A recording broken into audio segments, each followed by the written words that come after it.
Hi friends, பிரபல நடிகரோட மகனுக்கு இப்படி ஒரு சோக முடிவை கேட்டு திரையுலகமே அதிர்ச்சியாயிருக்கு.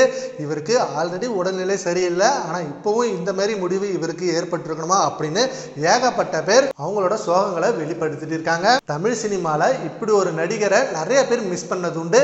ஏன்னா இவர் நடிப்பை விட்டுட்டு அவரோட மகன்களுக்காக வெளிநாட்டில் போயிட்டு வாழ்ந்துட்டு இருக்காரு. அவர் தான் நெப்போலியன் அவர்கள். தமிழ் சினிமாவில் ஃபர்ஸ்ட் மிகப்பெரிய 6 அடி உயரத்தில் நடிக்க வந்த முதல் நடிகர் இவர் மட்டும்தான். சத்யராஜுக்கு அப்புறம் இவரோட நடிப்பு மிகப்பெரிய அளவில் பேசப்பட்டது.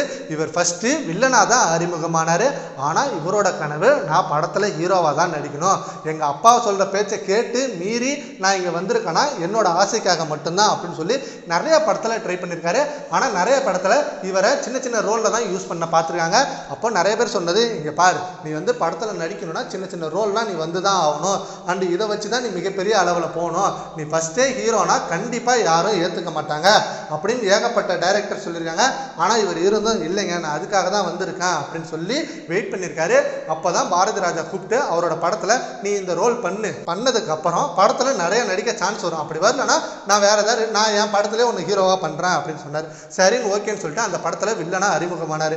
அதுக்கப்புறம் நிறைய படங்கள் இவருக்கு வில்லனா வர ஆரம்பிச்சது, ஏகப்பட்ட படங்கள். அப்போ தான் இவர் முடிவு பண்ணார், சரி ஓகே நம்மளுக்கு படத்தில் நடிக்கணும், அது எந்த ரோலில் நடித்தா என்ன பரவாயில்லன்னு நடிக்க ஆரம்பித்தார். அண்ட் அதுக்கப்புறம் பாரதி ராஜாவை கூப்பிட்டு நீ என் படத்தில் ஹீரோவாக நடிக்கிற அப்படின்னு சொல்லி நடிக்க வச்சார். அதுக்கப்புறம் ஏகப்பட்ட படங்கள் ஹீரோவாக நடித்தார். ஹீரோ அண்ட் வில்லன் ரெண்டுமே மிகப்பெரிய அளவில் கலக்கிட்டு இருந்தார். அந்த சமயத்தில் இவர் பீக்கில் இருந்தார். வேற லெவலான நடிப்பை காமிச்சு மிகப்பெரிய அளவில் போயிட்டு ரஜினிகாந்த், விஜயகாந்த் இப்படின்னு ஏகப்பட்ட முன்னணி நடிகர்கள் கூட செம்மையான ரோலில் நடிச்சுட்டு இருந்தார். அண்ட் தமிழ் சினிமாவில் இவரோட கால் தடம் மிகப்பெரிய அளவில் இருந்தது. அண்ட் கமல்ஹாசன் அவர்கள் இவரை வச்சு இவரை என் படத்தில் எப்படியாவது நான் யூஸ் பண்ணணும் அப்படின்னு நிறைய படங்கள் திட்டமிட்டார். அண்டு அது நெப்போலியனோட மிகப்பெரிய கனவாக இருக்கும். கமல் சார் ஏதாவது எனக்கு ஒரு வாய்ப்பு கொடுங்க, உங்கள் படத்தில் சின்ன ரோலாக இருந்தாலும் நடிக்கிறேன் அப்படின்னு சொல்லியிருந்தாரு. ஆனால் இவரை செம்மையான இம்பாக்டான ரோலில் விருமாண்டி படத்தில் யூஸ் பண்ணார். விருமாண்டி அண்ட் தசாவதாரம் இந்த 2 படத்துலையும் இவரோட ரோல் மிகப்பெரிய அளவில் பேசப்பட்டது. ஆனால் இந்த படங்கள் நடிச்சுட்டு இருக்கும்போதே சடனாக நான் கட்சிக்கு போகிறேன், டிஎம்கேல சேர்ந்து மிகப்பெரிய அளவில் வளரணும் அப்படின்னு எம்எல்ஏவே ஆனார். ஆனால் அதுக்கப்புறம் இவரோட மகனுக்கு ஏற்பட்ட அரிய வகை நோயால் இந்தியாவில் இதை சரி பண்ண முடியாது, நீங்கள் அமெரிக்கா தான் கூப்பிட்டு போனோம் அப்படின்னு சொல்லிட்டாங்க.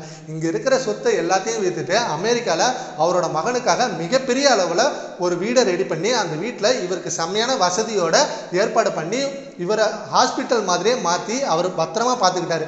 அண்டு 2 மகன்களையும் மிகப்பெரிய அளவில் நல்லா வளர்த்தாரு. அண்டு இப்போ அந்த உடம்பு முடியாத மகனுக்கு மிகப்பெரிய அளவில் கல்யாணம் பண்ணியும் வச்சாரு. அப்போ திரையுலகமே வியந்து பேசுச்சு, என்னடா இது இப்படி ஒரு கல்யாணமா அப்படின்னா. ஆனால் அப்போ அவர் சொன்னது, என் மகனுக்கு உடல் முடியாதான், மகனை கட்டிட்டு வந்த பொண்ணு என்னோட மருமகள் இல்லை, மகள் மாதிரி எங்கள் எல்லாரையும் பார்த்துக்கிறா, எங்களோட வாழ்க்கை ரொம்ப சந்தோஷமா வருது, அண்டு என் மகனுக்கும் மிக பெரிய அளவில் சந்தோஷமா இருக்கு. இப்போ ரீசெண்டாக அவங்களுக்கும் குழந்தை இல்லையே அப்படின்னு சோஷியல் மீடியாவில் ஒரு நியூஸ் வந்துட்டு இருந்து.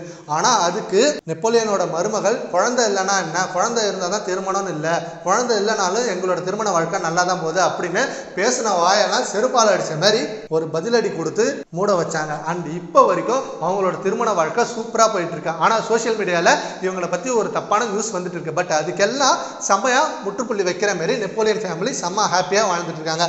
சரி ஓகே ஃப்ரெண்ட்ஸ், நெப்போலியன் பையனை பற்றி உங்கள் ஒப்பீனியனை நம்ம கமெண்ட் பாக்ஸில் கமெண்ட் பண்ணுங்க. Thank you friends.